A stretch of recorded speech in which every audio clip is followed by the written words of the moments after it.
Good morning, ladies and gentlemen. First, let me thank the MC for that generous introduction.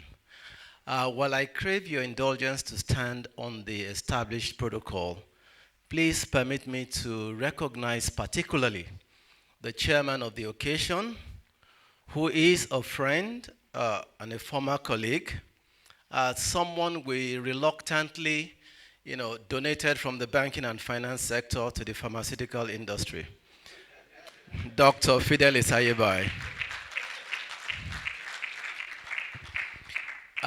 We were colleagues about 38 years ago and pioneer members of Citibank Nigeria.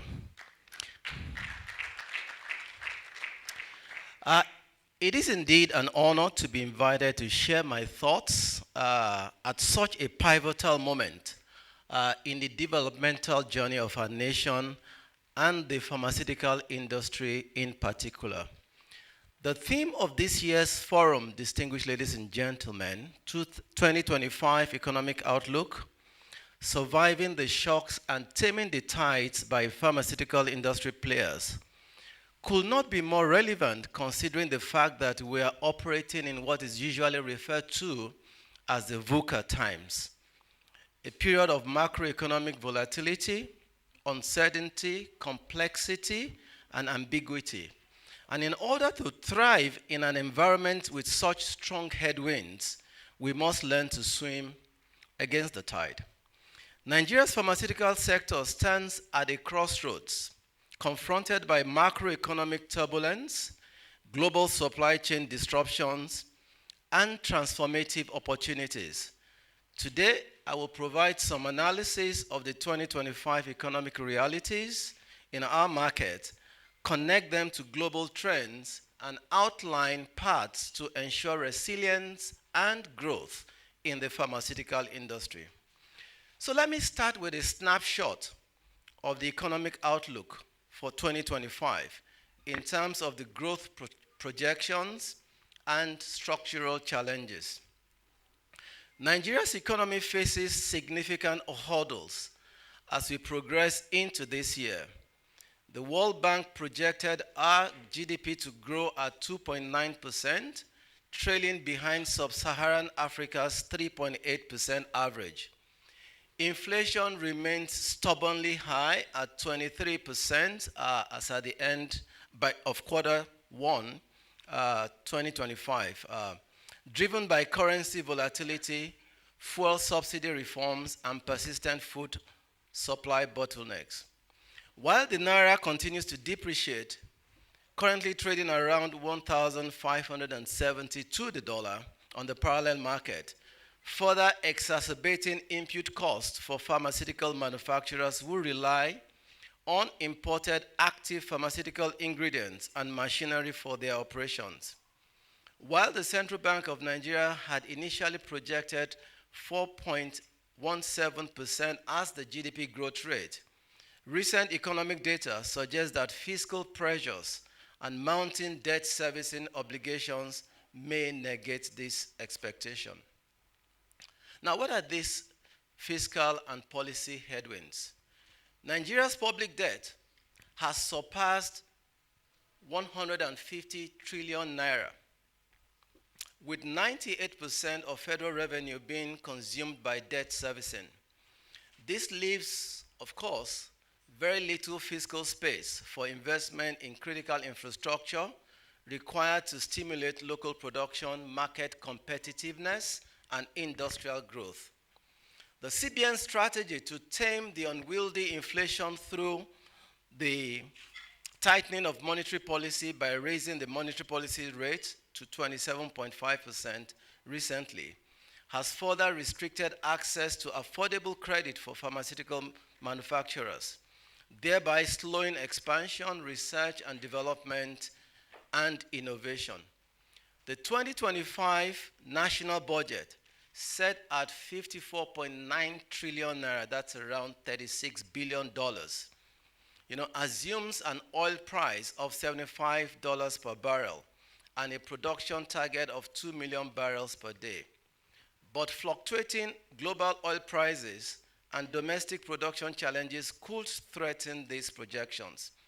Particularly, the shift in economic posture following the recent US elections may have significant impact on global trade and the price of oil in particular in the coming months.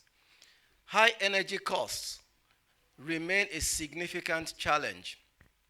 Diesel prices are at about 1,200 naira per liter, making pharmaceutical production increasingly expensive and uncompetitive compared to global counterparts.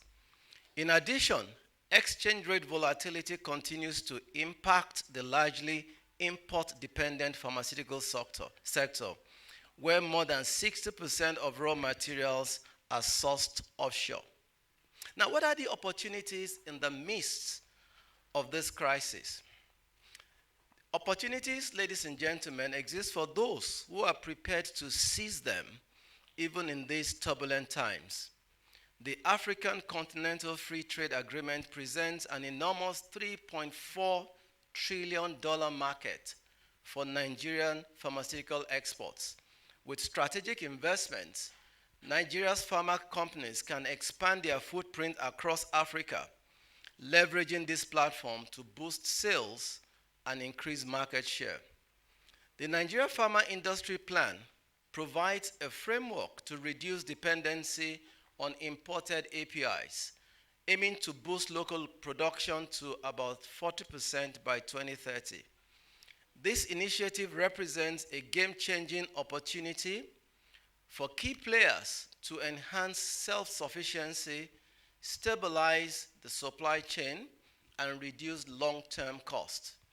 We are already witnessing the resilience of some local pharmaceutical companies, with indigenous firms like Emzo Pharma and Fitson Healthcare stepping up to fill the void left by the exit of the multinationals, now controlling about 45% of Nigeria's anti-malaria production.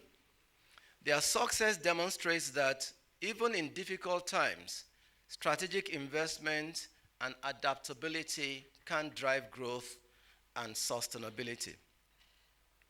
Looking at the geopolitical shifts and their impact on the local economy, the global economy is also facing significant macroeconomic turbulence, and these challenges directly impact our local pharmaceutical industry.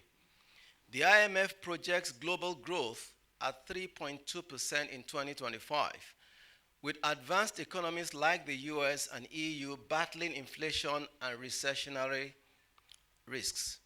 The Russia-Ukraine war and post-COVID-19 supply chain disruptions have increased costs of logistics by about 30%, which of course has implications for the importation of critical pharmaceutical inputs. On the African continent, the sub-Saharan African growth rate is projected at 3.9% in 2025, driven by increased private consumption and investment. However, high debt service costs continue to weigh on many economies, including Nigeria. The global pharma market is growing at about 5.8% compounded annual growth rate, and this is fueled essentially by advances in biologics, mRNA technology, and AI-driven drug research. Africa's pharmaceutical market is expected to reach $65 billion by 2025, according to Fitch. But Nigeria's share remains below 10% due to import reliance and investment constraints. Let's look at the crisis, the exodus, and the resilience of this industry. Between 2020 and 2024, Nigeria's pharmaceutical industry faced one of its most challenging periods, marked by the exit of 12 multinational pharmaceutical companies, including GlaxoSmithKline, Sanofi, and Pfizer. These departures were driven by a combination of economic instability, regulatory bottlenecks, and operational inefficiencies exacerbating the country's reliance on imported medicine. What are the key challenges leading to the exodus? One, foreign exchange volatility and import dependence. Over 60% of active pharmaceutical ingredients and excipients used in drug manufacturing in Nigeria are imported. The persistent depreciation of the naira, coupled with acute dollar shortages, led to skyrocketing costs of production, making operations unsustainable for multinational firms with strict global pricing structures. The Central Bank of Nigeria's multiple exchange rate regime created uncertainties as well in the foreign exchange market, further compounding the difficulties of importers and pharmaceutical companies with significant reliance on the global supply chain. Two, regulatory hurdles and policy inconsistencies. Delays in NAFDAC approvals for drug registrations and production lines meant that companies often faced months or sometimes years of bottlenecks before receiving necessary clearances. Overlapping tariff policies led to higher operational costs as pharmaceutical companies navigated multiple layers of taxation on imported raw materials and finished products. Also, port congestion and inefficient custom practices resulted in delays in the clearance of essential drugs and production materials, leading to disruptions in the supply chain. Security concerns and logistics challenges. Rising cases of drug theft during transportation, particularly for high-value medicines, made distribution increasingly difficult. Insecurity in key transport corridors in northern and southern Nigeria further exacerbated logistic costs as pharmaceutical firms had to invest heavily in security and alternative distribution routes.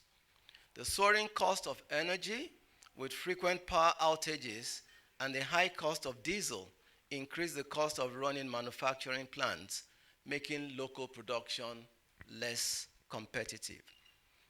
Now let's look at the resilience that has been shown by some of the indigenous pharmaceutical firms. Despite these setbacks, distinguished ladies and gentlemen, Nigeria's local pharmaceutical industry has demonstrated remarkable resilience, with indigenous firms stepping up to fill the gaps left by departing multinationals. One, local manufacturing expansion. Emzor Pharmaceuticals Industries, one of Nigeria's leading drug manufacturers, has aggressively expanded its production capacity, investing in new plants to meet domestic and regional drug demand. Fitzin Healthcare has ramped up local production of essential medicines, leveraging government incentives and research collaborations to boost domestic production capacity. Breakthrough in W Health Organization pre-qualified production.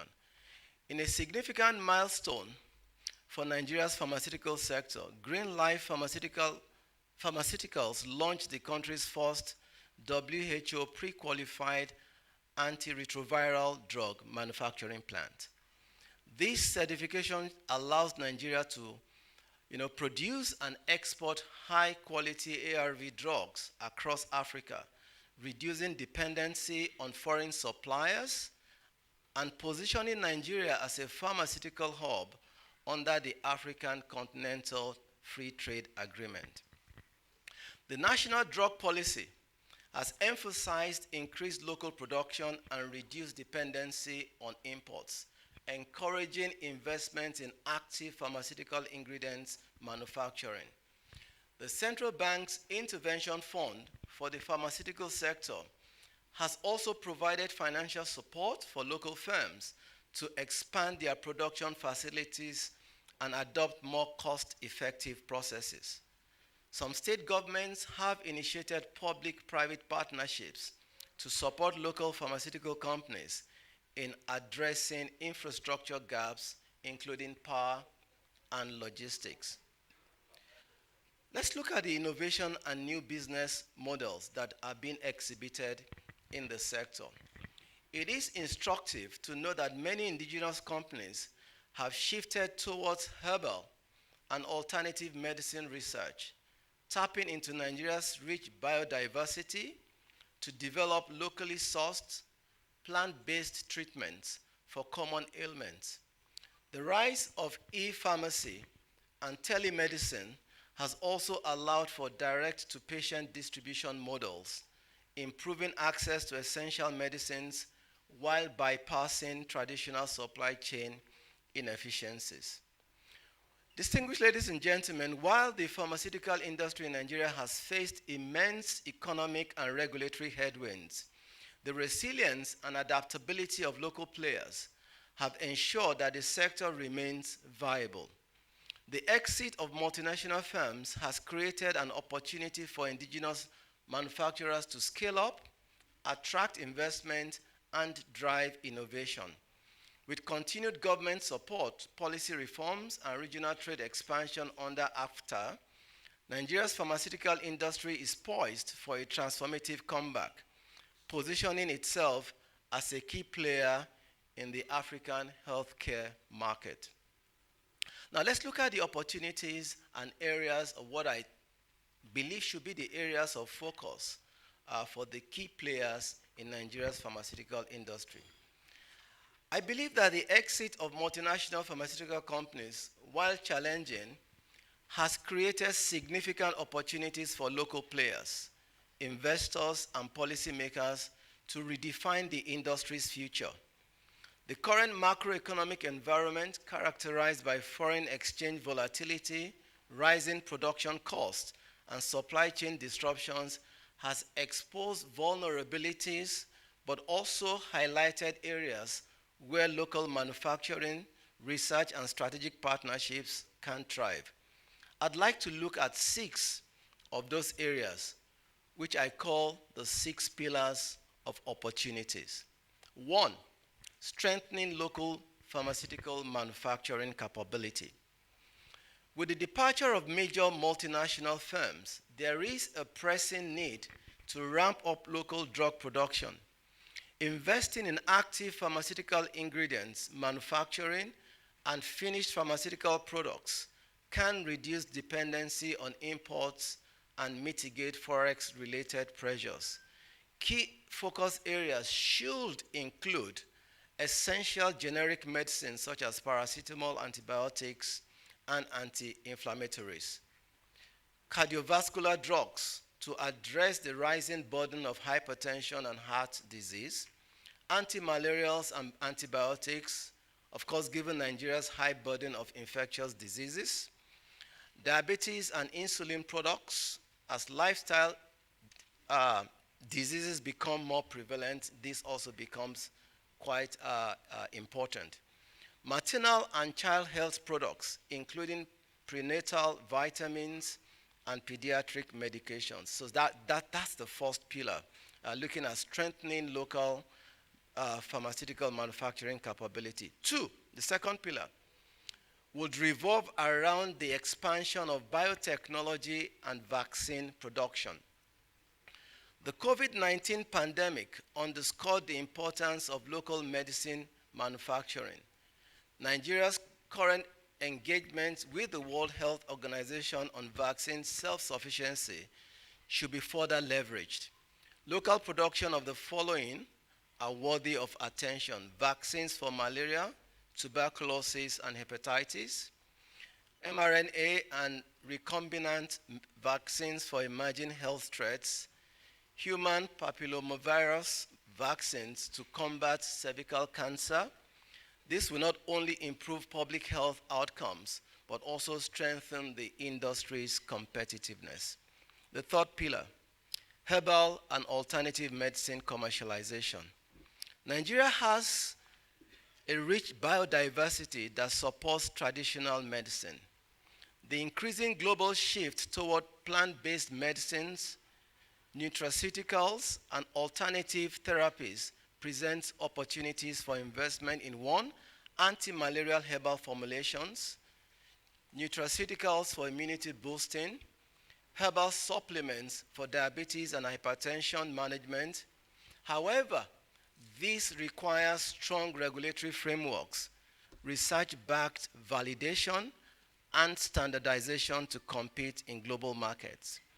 The fourth pillar, public-private partnerships for pharmaceutical infrastructure development.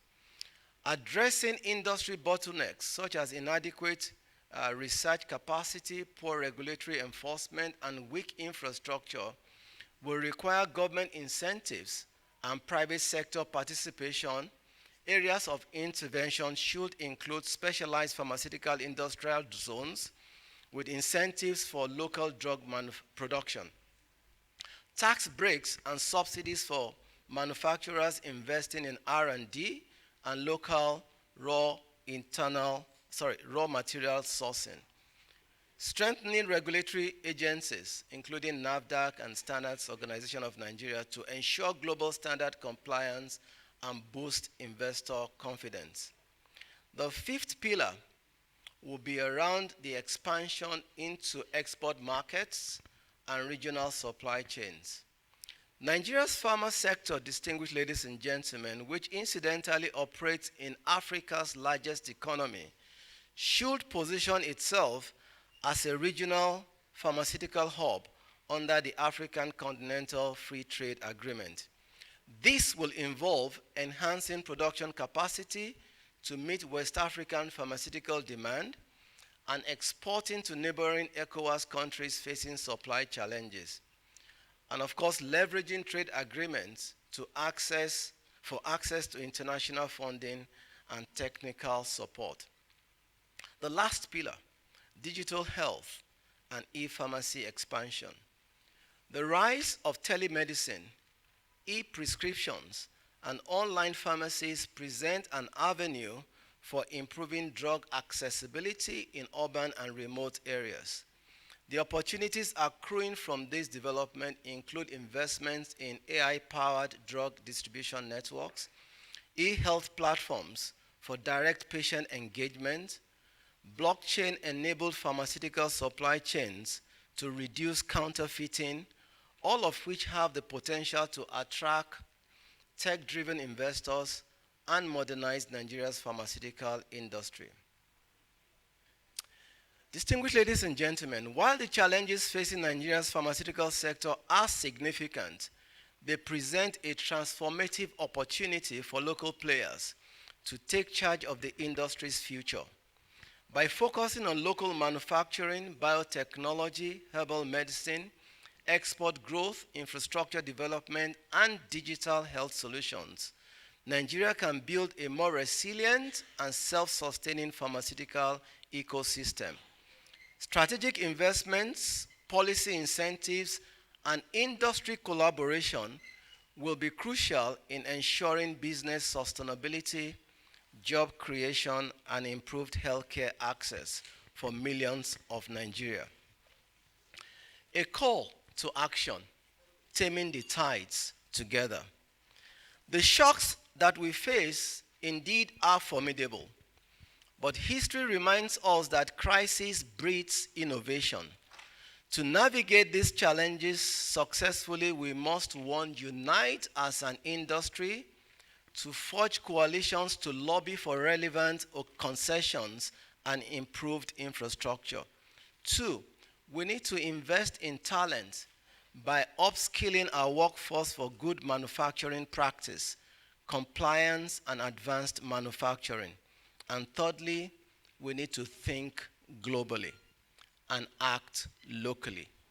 We need to position Nigeria as Africa's pharmaceutical hub through AFTA-enabled trade. Conclusion: in a challenging economic environment, many pharmaceutical businesses may be tempted to follow the crowd, scaling back operations, delaying investments, or even exiting difficult markets. However, those that choose to swim against the tide and persist despite adversity can unlock significant advantages. Here is how. One, competitive differentiation. When multinational pharmaceutical companies exit the Nigerian market due to forex, volatility, and regulatory hurdles, local companies who remain and adapt can capture market share and establish themselves as industry leaders. Rather than relying on imports, businesses that invest in local production can position themselves as the preferred provider of essential medicines. 2, innovation and growth. Challenging the norm forces pharmaceutical businesses to think differently.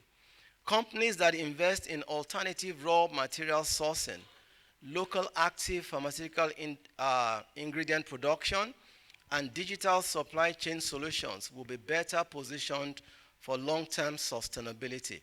For instance, those leveraging blockchain for drug traceability can build consumer trust and combat counterfeiting.